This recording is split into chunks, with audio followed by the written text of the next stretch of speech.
The Laban Sports Social and Cultural Organization hosted the 21st Meritorious Award ceremonies at the State Central Library, recognizing 256 outstanding students.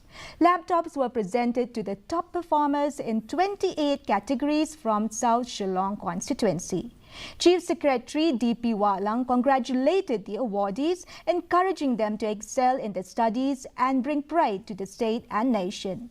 Local MLAs Anbor Shulai, along with teachers and parents, also attended the event, which included efforts to raise awareness among youth about the dangers of drug abuse. I extend my sincere gratitude to all the parents and educators who are present here. Your encouragement and belief in these young minds have played a pivotal role in shaping their success.